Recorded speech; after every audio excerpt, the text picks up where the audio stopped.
Hello and welcome to A Word of Hope for Tuesday of the 22nd week of Ordinary Time. I'm Brother Joe Trout.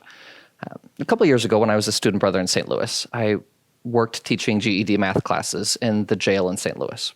And teaching fractions there was pretty easy. I had been a middle school math teacher before, and actually adult men in jail were a lot easier than middle schoolers. But there was one question that I had a very difficult time helping them to understand. That was after a couple of weeks there, they discovered what it meant to be a religious, to be celibate. And explaining to a number of men in jail why a young guy would choose to not have any relationships and choose celibacy went way over their heads. And at a certain point, I just had to accept the fact that they weren't going to get my life, and that was that. As a teacher, that causes me a lot of pain. Like, it is literally my job to help people understand choices and actions and ideas. That's what I do for a living. So to accept that someone's just not going to get it is not the easiest thing in the world. And yet, even in teaching, we have to do that at different points. That, getting a 14-year-old to understand redemptive suffering, like, they're just going to have to live a little bit more.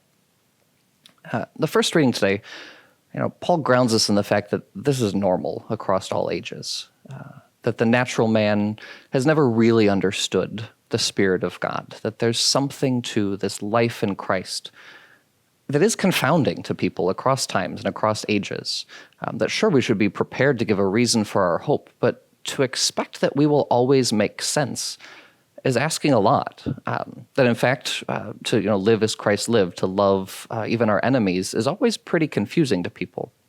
In fact, just give it a try. Make sure that for the next week, all of your political conversations are always said with love and no hatred to anyone, and see if any of your friends completely understand why you're doing what you're doing. And there's just this confounding element to a life in Christ. And that's good. And that to be prophets, we have to accept some of that, that we're not going to make sense to people all the time and in every place. So what should we aim for? What does it mean to proclaim Jesus Christ?